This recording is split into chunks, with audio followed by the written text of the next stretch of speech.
Please, I'm begging you." But the rancher pulled her up and was stunned. The town square was packed. Dust swirled around the boots of gathered men, some chewing tobacco, others leaning on fence posts with folded arms. At the front of the wooden platform stood a man with a ledger and a loud voice, calling out names and numbers like a hammer striking an anvil. The auction was in full swing. Among crates, cattle, and bundles of tools stood a girl. No, a woman, though barely. Her dress was worn, her hands fidgeted in front of her. She had no horse, no family, no husband.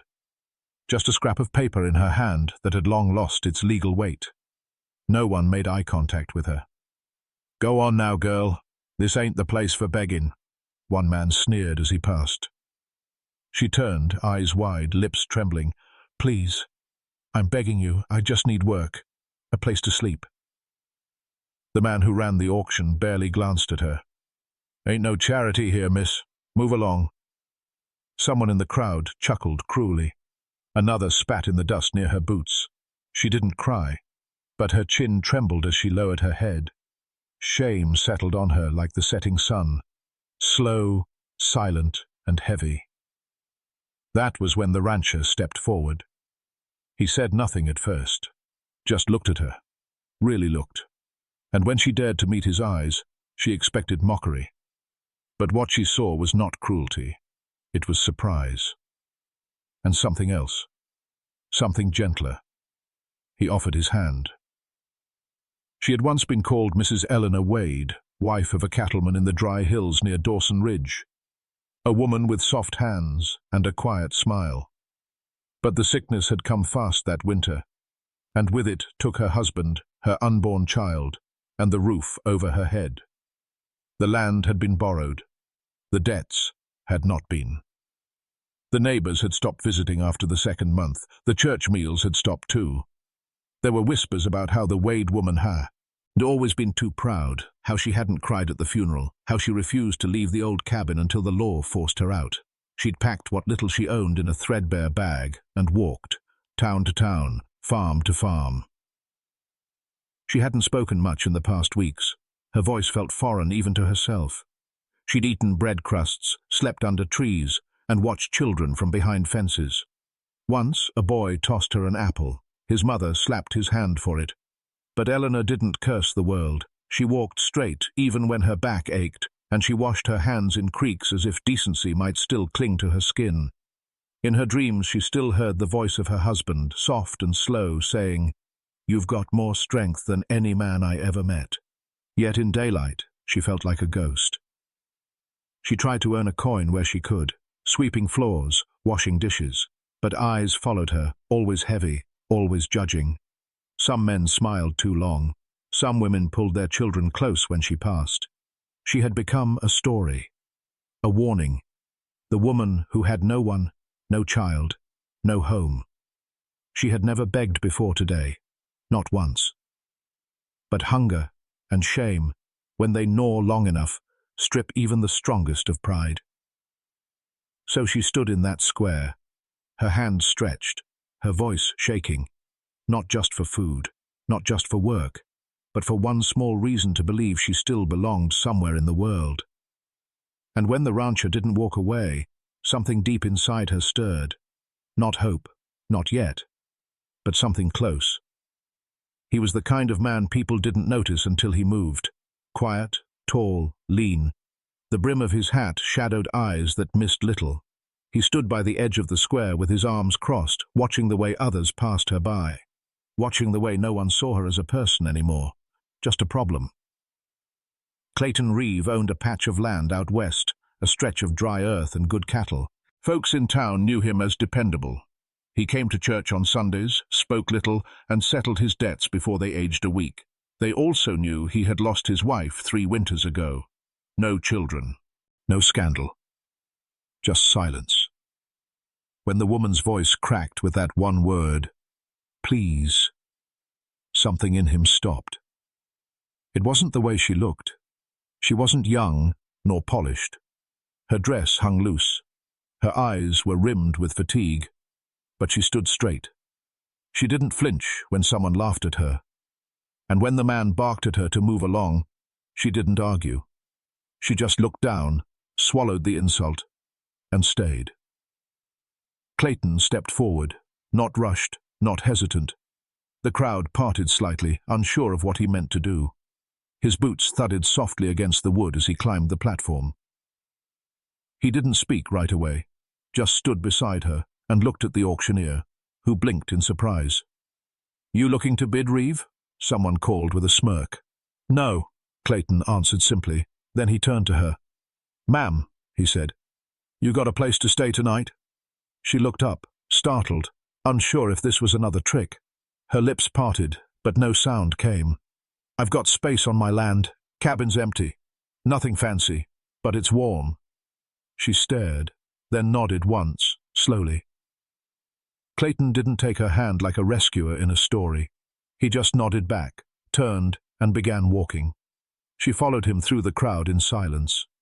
No pity in his eyes, no show in his offer. Only quiet steadiness, like he'd done this before, offered safety without asking for anything back. And for the first time in weeks, her steps felt like they were going somewhere. The cabin sat near the bend in the creek, framed by willow trees and fields left mostly wild. It wasn't large, but the roof held strong, and the stove still worked. Clayton led her inside without fanfare. He pointed to the small bed, the folded blanket, the shelf of dry goods. "It's yours," he said. "No rent. Just help where you can." She opened her mouth, but he raised a hand gently. "You need rest, more than thanks." The next morning, she woke early and stepped outside to the soft light of dawn. A neat stack of chopped firewood waited by the door. On top of it, a pair of thick, well-worn gloves. Her fingers hovered over them. She looked toward the barn, where she saw Clayton already working, his movements steady as always. She picked up the gloves and slipped them on. They were too big, but warm. She went to the fence and began to mend the loose wire. Her hands fumbled. She pricked a finger, but she didn't stop. When Clayton passed by with a bucket, he paused, nodded once, then moved on. That single gesture, not praise, not instruction, felt more valuable than a full sermon. Later that day, he found a skillet scrubbed clean, the porch swept, and the cabin floor washed. She didn't wait for him to see it. She had already gone to help with the chickens. Neither of them said much, but the silence wasn't empty anymore. In the evenings, she would place a loaf of cornbread between them, and he would refill her tea without being asked. When she coughed from the cold, he placed an extra quilt at the foot of her bed without a word. It was in these small things, gloves left without comment, doors held open, footsteps heard but not followed, that something began to settle between them. Not love, not yet, but recognition, mutual presence. She was not a guest here. She was not a burden. She was needed, and somehow wanted. And for him, her quiet hands and careful eyes reminded him that grief did not mean the end of all gentleness. Some things still grew, even in winter soil. The days stretched long across the land, filled with dust, labor, and the steady rhythm of chores that did not wait for grief or doubt. Eleanor rose before first light, brushing her hair back with fingers stiff from cold. She pulled on the gloves he had given her and stepped into work without asking what needed to be done. But she was not iced for ranch life. Her first attempt to saddle a horse left the straps tangled. The mare flinched. She dropped the bucket more than once while hauling water, splashing her skirt and reddening her face in frustration. She burned the beans one morning and stood frozen, staring at the smoke rising from the pot. She never made excuses. She only whispered, "I'm sorry," and tried again. Clayton watched, but never scolded. He would walk past and write what she couldn't, silently fixing the harness or stirring the stew without a word. When she misplaced the feed sacks, he left a small note by the door the next morning. Not a correction, just a simple sketch showing where they went. The only time he spoke sharply was when she tried to climb a fence to mend it alone. "That's a two-person job," he said, his tone firm but not angry. "You don't have to prove anything here." She looked down, her cheeks flushed. "I just want to be useful." "You already are," he said, then walked away. Those words echoed in her chest all afternoon. One evening she found a small tin on the cabin step. Inside was salve for her cracked hands. No note, no explanation, just care. She began humming again while sweeping. Once, he heard her through the open window and paused mid-step. He didn't say anything, but she noticed the next day that the wildflowers near the path had been left uncut. When he came back late from the fields, she waited with warm soup. When her hands shook from lifting the firewood, he wordlessly took half and carried it beside her. They never spoke of the loneliness each carried, but in the clatter of dishes, in the swing of the barn door, in the way they passed tools to each other without asking. Something grew. Not quickly, not loudly, but deeply. She had stumbled here by accident, a woman cast out by loss. Yet somehow, each mistake she made only seemed to bind her more tightly to this place, and to him. Not because she was perfect, but because she stayed. And so did he. The next Sunday, Clayton rode into town with Eleanor beside him in the wagon. The church bell rang, gentle. He crossed the valley, and families filed into the wooden building dressed in their best. Clayton spoke little as usual, tipping his hat at neighbors. Eleanor kept her eyes low. Inside, the pews creaked beneath the weight of whispered glances. People saw her, not just as the widow who had begged in the square, but now as the woman riding beside Reeve. No one said much, but the silence had shifted. After the service, while the preacher spoke with Clayton near the porch, Eleanor sat on a bench outside with a small boy from town, hair tousled, shirt too big. He had wandered over while his mother was busy with her baby. He stared at her for a long time, then touched the hem of her skirt. "Are you a mama?" he asked softly. She blinked, caught off guard. Her hands stilled. "No," she whispered, her voice almost not there. He tilted his head. "You look like one." Something in her cracked, not loudly, not visibly. But inside, her chest seemed to fold in on itself. Her hands trembled. She hadn't heard that word, not in months, not since the day she lost both her child and the dream of ever holding one. She looked at the boy, who smiled up at her with trust only children carry. She nodded faintly. "Thank you." When Clayton returned, he found her still seated there, the boy leaning against her side, holding one of her fingers in his small hand. She didn't speak, but tears had left a trail down one cheek, drying slowly in the wind.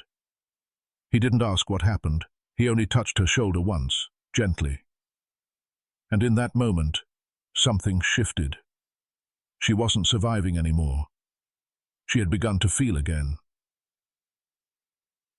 The following week brought the cattle market to town, and with it, crowds of strangers. Eleanor rode in beside Clayton, helping with supplies while he negotiated prices. The streets bustled with wagons and traders, laughter and dust rising into the midday sun. She had just stepped out of the general store carrying a sack of flour when she heard it. "Eleanor Wade." The voice was sharp, familiar in the worst way. Her breath caught. She turned slowly. There he stood, Matthew Burke. Her late husband's cousin, older by 10 years, with eyes that once lingered too long, and words that cut when spoken behind closed doors. He had offered to take her in after her husband's death. She had refused. Since then, he had told whatever lies he pleased to anyone who would listen. "Well, look at you," he sneered, his gaze running over her like a stain. "Didn't expect to find you playing house out here." People nearby paused. The street seemed to hush beneath the weight of his tone. "I heard you were begging in the square," he continued. "Thought you had some pride." Eleanor's hands tightened on the sack. She did not move, but her chest burned. Clayton stepped forward from across the road, eyes narrowed, voice calm. "You know her?" Matthew turned. "I know her kind. Always landing where there's something to gain." "She's not yours to speak about," Clayton said evenly. Matthew scoffed. "And you think she's with you for your charm?" Eleanor stepped between them, her voice trembling at first, then steady. "I'd rather beg 100 times than accept help from a man like you," she said. "You offered a roof, but only if I obeyed, only if I stayed quiet. I didn't." Gasps fluttered through the crowd. She looked at him directly, chin lifted. "I would sleep in the dirt before I let you shame me again." Matthew opened his mouth, but the words did not come. The silence around them deepened, turning from curiosity to judgment, not toward her, but him. Clayton stood beside her. He didn't touch her. Didn't need to. His presence alone said everything. The sack of flour in her arms had grown heavy, but she held it firm, and for the first time in a long while, she realized she wasn't the one being looked down on. She had stood up, and the town saw her. Dark clouds gathered above the hills, and winds swept across the plains like a breath held too long. Clayton was in the field, ecking the southern fence line. Eleanor had stayed behind to tend to the chickens and gather herbs before the rain set in. That was when she heard the scream. It pierced the air, thin, high, and desperate. She dropped the basket and ran toward the sound, skirts tangling around her legs. At the bend near the creek, she saw the Miller boy, the same child who had once called her Mama, clinging to the reins of a terrified pony. The horse had broken free from the neighboring ranch and was rearing dangerously close to the edge. The boy's hands were slipping. "Hold on!" she shouted, her voice sharp with urgency. Without thinking, Eleanor climbed over the fence and waded into the waist-high grass, mud sucking at her boots. The sky cracked open with thunder. She moved forward, arms out, speaking low now, calm and steady, though her heart raced. The horse bucked, panicked. The boy screamed again. She reached them just as the reins slipped. She grabbed the boy's coat and pulled him back, her body shielding his as the horse galloped off, hooves pounding away into the storm. She fell hard, the boy landing against her chest, both of them soaked and breathless. That was when Clayton arrived. He had seen the storm rolling in and ridden fast, only to find her there, muddy, soaked, and clutching a child to her heart, like he was her own. He leapt from the saddle and knelt beside them, checking them both, his hands shaking only once. "You're safe," he said, voice low. She looked at him, wind whipping her hair across her face, and nodded. Neither spoke of bravery, neither needed to. In that moment, it was clear. They didn't just trust each other. They would protect each other, no matter what came next. 2 days after the storm, the townsfolk gathered for the spring market. Sunlight filtered through the trees, and the air carried the scent of baked bread and new earth. Booths lined the street, and children chased one another between barrels of apples and bolts of cloth. Eleanor walked beside Clayton, her steps quiet but steady. She wore a clean dress now, mended with care, her saboteur. Hands were rougher, stronger. Her gaze met those around her without flinching. Whispers followed as they always had, but now they carried a different tone. That's her, the one who saved little Jonah. She stood up to Burke like he was nothing. She works Reeves' land like she was born to it. Mothers nodded as she passed. Men tipped their hats. A few offered fresh eggs or extra cloth without asking for coin. The preacher's wife clasped Eleanor's hand gently, saying nothing, just holding it for a moment before smiling. At the pie stand, Mrs. Tallow, who once turned her back in the churchyard, stepped forward with a peach tart wrapped in brown paper. "For the lady," she said, almost shy. Eleanor took it, not with surprise, but with grace. She didn't need their approval anymore, but something inside her softened just the same. Clayton stood nearby, watching quietly, his face unreadable as always. But when she glanced at him, he gave the faintest nod, not for the town's acceptance, but for her strength. She had not demanded this respect. She had earned it. And now, for the first time in years, Eleanor Wade stood in the middle of a crowd without shrinking, without shame. She belonged. That evening the air was quiet after supper. The cattle had settled, and the soft hum of crickets rose from the grass.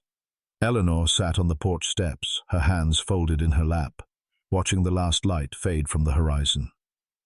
Clayton came out carrying something small wrapped in cloth. He didn't sit right away, just stood for a moment, hat in his hands, as though weighing the words he rarely spoke. Finally, he lowered himself onto the step beside her. "I've been meaning to say something," he began, voice low, "but I don't want you to feel bound to me. You've had enough of that in this life." She turned, listening, her heart steady but expectant. "I don't see you as someone who needs saving," he said. "I see you as someone I'd like to walk beside, if you'd want it." He paused, then held out the cloth bundle. "I made this for you." She unwrapped it slowly. Inside was a carved wooden pendant shaped into the curve of a bird in flight. The edges were smooth, polished by careful hands. "It's not gold," he said almost apologetically, "but it's from the wood that stood by my wife's grave all these years. When it split last winter, I kept a piece. I thought maybe you'd wear it, if you chose." Her throat tightened. Not because it was fine, but because it was simple, rooted in memory, offered with no chains. She looked at him, really looked, and saw no pity, no demand, only quiet hope. Her fingers closed around the pendant. "Yes," she whispered, "I'll wear it." And for the first time, she smiled without sorrow weighing it down. Seasons passed, and the land changed with them. The creek ran fuller in spring, the fields yellowed in summer, and come winter, smoke curled gently from the chimney of the little cabin by the bend. Eleanor no longer walked with her eyes down. She moved through town with quiet confidence, her hands calloused but sure, her heart softer than ever. Children greeted her by name, neighbors asked for her pies, and each Sunday she wore the wooden pendant carved from grief, now worn into peace. Clayton never needed to say much. He simply showed up day after day beside her, mending fences, passing the salt, sitting near even in silence. They never chased love. They let it rise like bread left to rest, slow, steady, and warm. Because love, the kind that lasts, is not loud. It does not demand. It does not boast. It simply stays. Love doesn't shout. It waits, heals, and stays. And somewhere beneath the willows, where the grass bends gently in the wind, a woman who once begged for a place now walks the earth like she belongs to it. Because now she does